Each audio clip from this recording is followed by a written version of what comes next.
हर beginner artist को जो जो भी मुश्किलात आती हैं, जो जो प्रॉब्लम्स होती हैं, उनके सॉल्यूशन जो हैं और टिप्स एंड ट्रिक्स जो बेस्ट बिगिनर आर्टिस्ट के लिए मैं दे सकती हूँ, वो आज मैं आप लोगों को दूँगी। तो इस वीडियो को आप एंड तक देखें। जो है अपने साथ साथ मैं अपना फ़र्स्ट एक्सपीरियंस जो है शेयर करूँगी पेस्टल ऑयल पेस्टल्स में, और साथ साथ मैं आपको बताती जाऊंगी कि क्या टिप्स एंड ट्रिक्स हैं, आप अपने ये जो पैशन है इससे आप प्रॉफिट कैसे कमा सकते हैं। ये चीज़ जो है ना हमारी आर्ट की फील्ड में बहुत ज़रूरी है, तो मैं इसका ज़रूर बताऊंगी। सबसे पहली चीज़ जो आ जाती है ना कि अगर आप बिगिनर आर्टिस्ट हैं तो आपको सबसे पहले जो है ना प्रैक्टिस के ऊपर फोकस करना चाहिए और किसी चीज़ पे फोकस नहीं करना। मेक श्योर कि आप लोग अच्छा काम करें, अपना एक खुद क्रिएटिविटी जो है ना अपनी, उसको आप अपनी पेंटिंग्स में, अपने आर्ट वर्क्स के अंदर एक्सप्रेस करें। और कॉपी इतना ज़्यादा ना करें, कमीशन वर्क करें, इतना करें जिससे आपका जो ओरिजिनल आर्ट वर्क है वो डिस्टर्ब ना हो और जो है आपके एक्सपेंसिव जो है ना वो जो है ना कवर अप हो जाए, इतना आर्ट आप कमीशन वर्क करें। और अब इसके बाद हम बात करेंगे कि हमें क्या क्या चीज़ें जो हैं वो फॉलो करनी चाहिए बिगनिंग में ही, और कौन कौन से ऐसे काम करने चाहिए जिससे कि हमारी अर्निंग जो है, हमारी जो आर्ट वर्क्स जो हैं वो सेल हो सकें और हमें भी अर्निंग हो सके। तो इसके लिए आपको सबसे पहले, अब जो इसमें सबसे पहला प्रोसेस यही है कि अगर आप अपना काम जो है दूसरों को दिखाएंगे, अपना मतलब आर्ट वर्क शो करेंगे, तभी किसी को पता चलेगा कि आप आर्टिस्ट हैं, आप एग्जिस्ट करते हैं, तो आपकी भी एक वैल्यू है। इसमें जो सबसे पहले चीज़ आपको करनी है वो आपको करनी है कि आपको अपना पोर्टफोलियो बनाना है। पोर्टफोलियो कैसे बनाना है ये मैंने इंस्टा पे सिखाया हुआ है, मैं यहाँ पे भी सिखा दूँगी। तो पोर्टफोलियो आपने बनाना है, या आप वैसे भी सर्च करके देख लें कि आपको पोर्टफोलियो कैसे बनाना है, कैसे बना सकते हैं। तो आप पोर्टफोलियो बनाएं, अपना डिजिटल पोर्टफोलियो बनाएं और फिज़िकल पोर्टफोलियो बनाएं, दो तरह से पोर्टफोलियोज़ बनाएं। बहुत ही ईजी है और पोर्टफोलियोज़ जो हैं आपको बहुत काम आएंगे। तो शुरू में ही आपको ये काम करना है कि आपने अपना जो अच्छा आर्ट वर्क है ना उसको रख लेना है अपने पोर्टफोलियो के अंदर, और मेक श्योर कि उसके अंदर आपका जो बेस्ट वर्क है वही हो, और बहुत ज़्यादा नहीं रखना। 7 to 8 आर्ट वर्क्स जो हैं वो काफ़ी होते हैं, तो आपने पोर्टफोलियो के अंदर वो रखना है। लेकिन अगर आपने जब पोर्टफोलियो किसी को दिखाना है, ये भी याद रखें कि आपके पास सेपरेटली पेंटिंग्स पड़ी हों, ताकि अगर अगला बंदा कुछ डिमांड करे और काम की तो आपके पास ऑप्शंस हों। नेक्स्ट जो पेंटिंग्स ज़्यादा सेल होती हैं वो पेंटिंग्स होती हैं जिनमें हम लाइट कलर्स यूज़ करते हैं और पेस्टल कलर्स यूज़ करते हैं। जो डार्क कलर्स में पेंटिंग्स होती हैं वो पेंटिंग सेल सब होती हैं, लेकिन अगर हम दोनों को कंपेयर करें तो जो लाइट कलर्स में और पेस्टल्स में होती हैं वो जल्दी सेल हो जाती हैं, और जो डार्क में होती हैं वो ज़रा टाइम लगता है उन्हें सेल करने में। इसके अलावा कौन कौन से ऐसे थीम्स हैं जिन जो पेंटिंग ज़्यादा सेल होती हैं, इनमें सबसे पहले हमारे पास आ जाती हैं landscapes, floral painting, still life. उसके बाद हमारे पास मैरीन पिक्चर्स जो होती हैं एब्स्ट्रैक्ट और रियलिज्म के अंदर। तो ये वाले सब्जेक्ट जो हैं इन पे आप मेन फोकस करें, आर्ट वर्क अपना आप खुद क्रिएट करें, लेकिन थीम्स जो हैं इनको फॉलो करें। Moving to the next tip, तो अपनी आर्टिस्ट स्टेटमेंट जो है रेडी करें। इसमें आपको 3 बातें बतानी है। इसका फ़ायदा ये है कि ये बहुत ही ज़्यादा इम्पोर्टेंट है। आप कभी भी किसी को भी बता सकते हैं कि आप जो है आर्टिस्ट हैं, किस चीज़ पे काम कर रहे हैं, क्यों काम कर रहे हैं, आपका आर्ट वर्क आपके लिए क्या मायने रखता है। तो आपको इसमें 3 क्वेश्चंस हैं आर्टिस्ट स्टेटमेंट के अंदर, जिसको आपको रेडी पहले से प्रिपेयर करके रखना है। कोई भी आपसे ये क्वेश्चन पूछ सकता है या आप अपने आर्ट वर्क के साथ भी इसको डिस्प्ले कर सकते हैं। तो पहला क्वेश्चन है why you make your art work. Question number 2 है how you make your art work, and question number 3 is what your art means to you. तो इन तीनों सवाल के जवाब जो है ना वो आपको पहले से अच्छी तरह आने चाहिए, इतने कन्विंसिंग होने चाहिए कि जो भी आपसे आर्ट के मुतालिक बात करे आप उसको अपना आर्ट वर्क ख़रीदने पर मजबूर कर दें। तो ये एक बहुत ही स्ट्रॉन्ग चीज़ है आपकी आर्ट की मोनेटाइजेशन में। आर्टिस्ट स्टेटमेंट जो है ये बहुत ही स्ट्रॉन्ग चीज़ है, तो आप इसको खुद भी सर्च करें, इसको सर्च करके आप बेहतरीन करके लिखें, क्योंकि ये एक बहुत इम्पोर्टेंट एलिमेंट है आपकी सक्सेसफुल जर्नी में। इसके अलावा 3 लॉज ऑफ आर्ट आपको अगर नहीं पता तो मैं आपको दोबारा बता देती हूँ। क्रिएट, पहला लॉ है create, the worst it can do is suck, okay. Then second law है create again, bad art happens to good artist. ये बातें आपको हमेशा याद रहनी चाहिए। और थर्ड लॉ है just create, art is cheaper than therapy. तो आप लोगों को इन तीनों लॉज का पता होना चाहिए, create, create again and just create. अगर आप इस थ्योरी पे फॉलो करेंगे ना तो आपको बहुत ही ज़्यादा आसानी होगी कि आपकी प्रैक्टिस बहुत अच्छी हो जाएगी। इसके अलावा जो एक काम जो हमेशा सक्सेसफुल आर्टिस्ट जो हैं वो करते हैं, वो ये होता है कि वो एक बहुत ग्रेट स्टोरी टेलर होते हैं। स्टोरी टेलिंग जो है ना आपकी आर्टिस्टिक जर्नी के अंदर एक बहुत इम्पोर्टेंट एलिमेंट है। तो आप लोग इसके बारे में बेहतरीन बेहतरीन स्टोरी टेलर्स को देखें, उनको ऑब्ज़र्व करें, उनके टेंशन्स, उनका बॉडी लैंग्वेज, उनकी एक्सप्रेशंस, और ये सारा कुछ आपको सीखना पड़ेगा अगर आप अपनी आर्ट वर्क को लेकर सीरियस हैं। तो आर्ट वर्क अगर आप सेल करना चाहते हैं तो स्टोरी टेलिंग और आर्ट वर्क जो है ना, ये दो चीज़ें पैरेलल चल रही हैं। इन दोनों चीज़ों को आप बहुत ही ज़्यादा सीरियस लें, इन पे फोकस करें। और स्टोरी टेलिंग जो है ये एक बहुत इंपॉर्टेंट चीज़ है, इसको आप कभी भी डिनाई नहीं कर सकते। देन एक और टिप जो बहुत इंपॉर्टेंट है वो ये है कि आप लोग अपने सोशल अकाउंट्स बनाएं, जैसे कि मैंने भी बनाए हुए हैं। अपने सोशल अकाउंट्स बना के उन्हें ग्रो करें। अब ये मैं नहीं आपको बताऊंगी कि सोशल अकाउंट कैसे ग्रो करते हैं, ये तो आपको खुद ही देखना पड़ेगा डिफरेंट साइट्स पे जाके, या उन्हीं अकाउंट्स पे भी जो है ऐसे ग्रो करने के लिए टिप्स मिलती रहती हैं। तो आपको ईज़िली आप अपने अकाउंट्स बनाएं। लेकिन इसमें आपको जो चीज़ ध्यान से देखनी है वो ये है कि आप अपना आर्ट वर्क, अपने ओरिजिनल आर्ट वर्क को, और जो भी आप कमीशन वर्क कर रहे हैं उसको आप अच्छे से प्रेजेंट करें।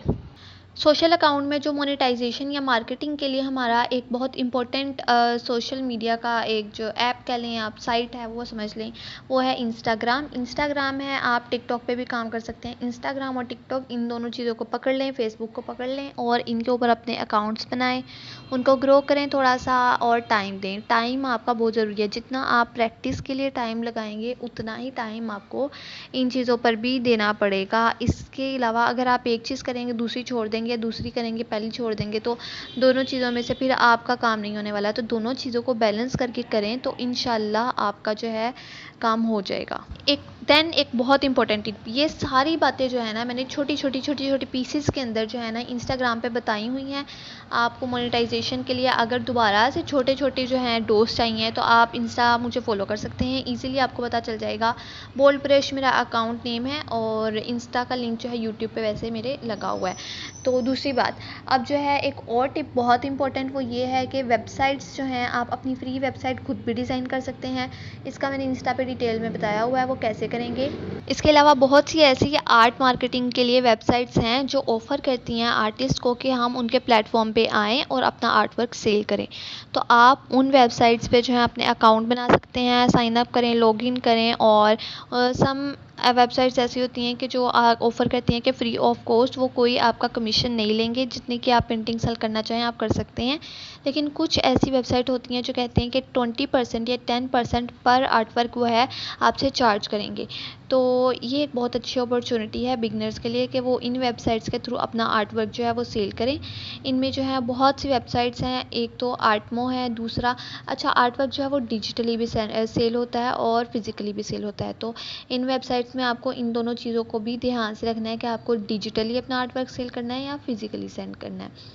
तो आर्टमो है, और इसके अलावा है रेयर सी है, ओपन सी है, बहुत सी वेबसाइट्स हैं। इनकी मैं इन डिटेल वीडियो बना के आपको बता दूंगी कौन कौन सी वेबसाइट्स हैं जो हमें ऑफ़र करती हैं कि हम अपना आर्ट वर्क जो है उनकी वेबसाइट के थ्रू सेल करें। और ये इनमें एक सबसे बड़ा फ़ायदा ये है कि जो भी कलेक्टर्स होते हैं, हमारे कस्टमर्स होते हैं, वो वर्ल्ड वाइड होते हैं। तो इस तरह हम इंटरनेशनली भी अपना आर्ट वर्क सेल कर सकते हैं। But keep it in your mind कि यहाँ पर बहुत से स्कैमर्स होते हैं, बहुत ज़्यादा स्कैम हो जाते हैं। लेकिन यहाँ पे काम भी बहुत होता है, ऐसा नहीं है कि काम नहीं होता है, लेकिन काम होता है और स्कैम्स भी बहुत हैं। तो आप लोगों को यहाँ पे बहुत ही ज़्यादा अवेयर होकर केयरफुली काम करना पड़ेगा। तो कोई भी आप काम करें तो आपको इन्वेस्टमेंट नहीं करनी है, पैसे नहीं लगाने हैं। ऐसी वेबसाइट जो आपको कहें, या आपको कस्टमर कहे कि यहाँ पे ये इशू हो गया है कि आप अपना बैंक नंबर दें, या ये फ़लाँ फ़लाँ फ़लाँ, ऐसा कोई काम नहीं करना है। और अगर कोई आपको ऐसा बोले कि आपकी आपकी तरफ से कोई इशू हो रहा है, हमारी ट्रांजैक्शन नहीं हो रही है इन वेबसाइट्स के थ्रू स्पेशली, तो आपने कहना है कि नहीं, आपकी तरफ से इशू है। एक और बात जो बहुत ज़्यादा होती है, वो आपको फेक स्क्रीनशॉट सेंड कर देते हैं कि ये देखें आपकी तरफ से ही गलती है, हमारी तरफ से कोई गलती नहीं है, आपकी तरफ से ट्रांजैक्शन नहीं हो रही। वो भी सारा कुछ फेक होता है। तो ऐसे स्कैमर से आपने लाजमी तौर पर बचना है, जो कि आपका ही पैसा जो है ना बर्बाद कर दें। एक और टिप जो देना चाहूँगी वो ये है कि आप लोगों को पता होना चाहिए how to explain your art to people. जब आप एक्सप्लेन करना सीख लेंगे ना, तो ये चीज़ आपके लिए बहुत ज़्यादा हेल्पफुल होगी। बहुत से लोग ऐसे होते हैं, आर्ट कलेक्टर्स होते हैं कि जो एक एक चीज़ पूछते हैं, बहुत ही ज़्यादा क्यूरियस होते हैं आपके आर्ट वर्क के लिए, तो फिर वो आपसे डीपली क्वेश्चंस करते हैं।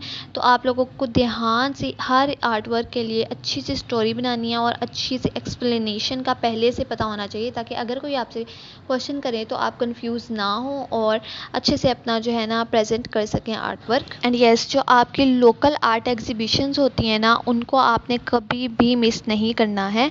आपकी जो भी गैलरीज हैं आपकी सिटी में हैं, आपके घर के पास हैं, जहाँ पर भी हैं, जहाँ पे आपको एक्सेस है, आउट ऑफ सिटी भी अगर आपको एक्सेस है तो आप लाजमी जाएं। ये एक बहुत बड़ी अपॉर्चुनिटी होती है। इसके दो फ़ायदे हैं। एक तो सबसे बड़ा फ़ायदा ये है कि आप उधर जो आर्टिस्ट होते हैं, जो आपके सीनियर आर्टिस्ट हैं, प्रोफेशनल्स हैं, आप उनको डीपली ऑब्जर्व करते हैं, देखते हैं, आप उनकी बॉडी लैंग्वेज देखें, आप उनके एक्सप्रेशंस देखें कि वो कैसे स्टोरीज बता रहे हैं, और देखें कि वो अपने आर्ट वर्क को कैसे एक्सप्लेन कर रहे हैं, देखें उन्होंने कैसे अपना आर्ट वर्क डिस्प्ले किया हुआ है, किस मतलब आर्ट वर्क को उन्होंने पहले रखा है, किस किस स्टाइल में उन्होंने आर्ट वर्क को डिस्प्ले किया है। तो ये सारी चीज़ें आप ऑब्ज़र्व करेंगे, जब खुद देखेंगे तो इसका जो है एक्सपीरियंस वो एक अलग होता है, वो आपको अच्छे से समझ आ जाएगी। मेरे बताने से इतने अच्छे से बेशक समझ ना आए, लेकिन देखने से जो समझ आएगी वो ज़्यादा बेहतर समझ आएगी। ये मेरा अपना ज़ाती एक्सपीरियंस है। इसके अलावा दूसरी बात, जो दूसरा फ़ायदा ये होता है कि आर्ट कलेक्टर्स वहाँ पर आए होते हैं, आप उनको देखते हैं, आपका उनके साथ इंटरेक्शन होता है। कोशिश करें कि आप उनसे जाके मिलें, उनसे हेलो हाय करें, उनको अपना इंट्रोडक्शन दें, बातचीत करें और थोड़ा सा उनको कन्विंस करें कि वो आपका आर्ट वर्क जो है ख़रीदें, या एटलीस्ट आपके आर्ट वर्क को देख लें। बिकॉज़ आप तो अभी बिगनर हैं, तो आप अभी उन्हें कन्विंस भी कर लेंगे ना, आप उनके साथ हेलो हाय कर लेंगे, इंट्रोडक्शन कर लेंगे, नंबर एक्सचेंज कर लेंगे, तो ये भी एक बहुत अच्छी अपॉर्चुनिटी होगी आपके लिए। 5 things I wish someone had told me about being an artist before. Number 1. Don't compare your artwork to others. Compare your new work to the old one. You don't have to go to art school, but doing so can get you further faster. Number 3. Someone somewhere will love what you do and pay for it. Find them. Number 4. Really good work takes a really long time to make. Be patient with yourself. Number 5. Create every single day. Even if it's all garbage, you can't improve on a blank canvas. Okay? And yes, ये वो 5 चीज़ें हैं जो कि मेरी ख्वाहिश थी कि मुझे पहले कोई बता देता, तो मेरा जो है ना इतना ज़्यादा मैं मैसअप ना होता मेरा माइंड, और ना ही मैं इतनी ज़्यादा नर्वस होती अपने आर्ट कैरियर को लेके। ये 5 चीज़ें जो हैं इनको आप लाजमी अपने ध्यान में रखें कि ऐसा ही होता है, कभी भी जल्दी में नहीं पड़ते। जो आपकी शॉर्ट टर्म सक्सेस होती है ना, वो शॉर्ट टर्म ही रह जाती है, उससे आप में जो एरोगेंस है वही आती है। जो लॉन्ग टाइम में आपको सक्सेस मिलती है उसका जो है ना स्वाद ही अलग है। हाँ, आई नो कि ये एक हैवी डोज़ है, ये इतनी लॉन्ग वीडियो है जिसमें मैंने आपको बहुत सी बातें बता दी हैं, और आप कह रहे हैं कि ये भी करना पड़ेगा, वो भी करना पड़ेगा, ऐसे भी होगा, वैसे भी होगा। ये तो बहुत मुश्किल है। ये बहुत मुश्किल नहीं है। आप स्टेप बाय स्टेप काम करें। आप ये सारी चीज़ें जो हैं एक दफ़ा अपने किसी नोटबुक पे लिख लें, किसी डायरी में लिख लें। एक दिन आप पोर्टफोलियो बनाएं, एक दिन आप फिजिकल पोर्टफोलियो बनाएं, एक दिन डिजिटल पोर्टफोलियो बनाएं, एक दिन आप बैठ के वेबसाइट्स को सर्च करें। एक तो मैं आपको खुद वेबसाइट्स बता चुकी हूँ कुछ, और कुछ आप खुद सर्च कर लें या वेट कर लें, मैं खुद बता दूँगी। वेबसाइट्स को सर्च करें, फिर उनके ऊपर देखें कि कैसे काम होता है, डिजिटल आर्ट वर्क कहाँ सेल होता है, फिजिकल आर्ट वर्क कहाँ सेल होता है, किस वेबसाइट पे कितना कमीशन है। तो ये सारी चीज़ें आप आराम आराम से सर्च करें। अभी बहुत टाइम पड़ा है, लेकिन काम शुरू कर दें। थोड़ा थोड़ा ही सही काम करना है, तो काम शुरू कर दें। और जो है इन सब चीज़ों को सर्च करें, फिर आप वेबसाइट्स पर लॉगिन करें, साइन अप करें, अपने सोशल अकाउंट्स बनाएं, डेली बनाएं। सोशल अकाउंट्स का ये है कि आप डेली पोस्ट करें, उनकी अलग स्ट्रेटजीज़ होती हैं, लेकिन पोस्टिंग करनी पड़ती है वहाँ पे। और आप उन ऐप्स को सर्च करें जिनके थ्रू आप अपने आर्ट वर्क को इन्हेंस करें, मतलब उनका बैकग्राउंड लगा सकें और फ्रेम लगा सकें। तो ये वेबसाइट्स ऐप्स जो हैं, 2 मैं आपको खुद बता देती हूँ। एक है कैनवी ऐप, या आप गूगल प्ले स्टोर पे जाएंगे तो आप लिखें कैनवी ऐप, आपको मिल जाएगी। आप इसका फ्री वर्जन भी यूज़ कर सकते हैं। इसके अलावा एक ऐप है जिसको मैं पर्सनली बहुत ज़्यादा यूज़ करती हूँ, वो है फ्रेमिट। फ्रेमिट है, इसका आप फ्री वर्जन भी यूज़ कर सकते हैं। इसमें आपको बहुत से बैकग्राउंड्स मिल जाएंगे। आप लिखेंगे, आपको डाइनिंग रूम अलग मिलेगा, बेडरूम अलग मिलेगा, लिविंग रूम अलग मिलेगा, तो आपको ऑफिस अलग मिल जाएगा और किचन अलग मिल जाएगा। तो आपकी पेंटिंग जिस भी हवाले से होगी, यानी कि अगर आप चाहते हैं आपकी पेंटिंग लिविंग रूम में लगे और आप उसको as it is living room में प्रेजेंट करना चाहते हैं तो आप लिविंग रूम चूज़ करके उसको अपनी मर्ज़ी के फ्रेम को चूज़ करके जो है आप उस ऐप से एडिट कर सकते हैं। लेकिन याद रखें कि कभी भी अपने आर्ट वर्क की इमेज को कोई फ़िल्टर नहीं लगाना है। सिंपल कैमरा से डे लाइट में, सनलाइट में अच्छी सी पिक्चर लेनी है और उसको ऐसी ऐप के थ्रू एडिट करना है जहाँ से आपको फ्रेम्स मिल जाएँ और बैकग्राउंड्स मिल जाएँ। फ्रेमिट ऐप है, आप लिखेंगे ग्रीन कलर का इसका लोगो है, आपको ईज़िली जो है प्ले स्टोर पे भी मिल जाएगी। आप वहाँ से जाके इसको इंस्टॉल करें, अपना फ्री वर्जन यूज़ कर लें। अगर आप करना नहीं चाहते फ्री वर्जन या आपके पास जो इतना बजट है तो आप जो है प्रो वर्जन यूज़ करें। प्रो वर्जन यानी कि आपने पैसे देने हैं तो यानी कि आपको अच्छी खासी जो है एक्सेस मिलेगी, ज़्यादा फीचर्स मिलेंगे। लेकिन जो है फ्री वर्जन भी मैंने यूज़ किया, फ्री वर्जन भी बहुत अच्छा है। तो स्टार्टिंग में आप फ्री वर्जन ही यूज़ करें, पैसे लगाने की बिल्कुल भी ज़रूरत नहीं है। तो येस, फ्रेमिट ऐप यूज़ करें, कैनवी ऐप यूज़ करें, और भी बहुत सी ऐप्स हैं जिनका मैं आपको दोबारा बता दूंगी। लेकिन ये तो हैं जो बेसिकली आप इजीली यूज़ कर सकते हैं, कोई मुश्किल नहीं है इनको यूज़ करना और इनसे आप अपना आर्ट वर्क जो है अच्छा प्रेजेंट कर सकते हैं। इस तरह से एडिट करके आप इनको वेबसाइट्स पे भी अपलोड कर सकते हैं, अपने पोर्टफोलियो में भी रख सकते हैं और आप अपने सोशल अकाउंट्स पे भी प्रेजेंट कर सकते हैं। तो ये एक बेस्ट ऑप्शन है आपकी आर्ट वर्क की एडिटिंग के लिए। And yes, try not to work on a single medium, try different mediums. जैसा कि मैंने भी अब यहाँ पे स्टार्ट किया था अपना, अब मैंने अपना जो एक मेन जो अपना थीम है, अपना मीडियम है, वो है एक्राइलिक्स एंड ऑयल्स। तो मैंने इन दोनों में अच्छे से वर्क किया है। वहाँ पे हमारी एक अच्छा खासा अब मेरे पास आर्ट वर्क है।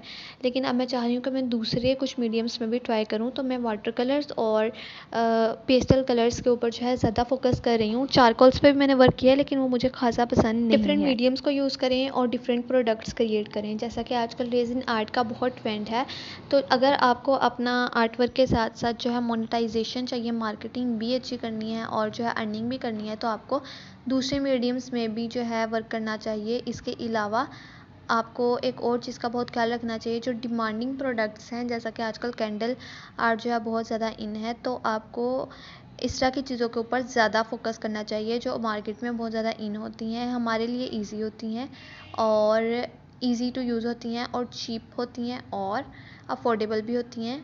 ऐसी चीज़ों के ऊपर फोकस करें जो आपके लिए फ़ायदेमंद हों और दूसरों के लिए भी फ़ायदेमंद हो।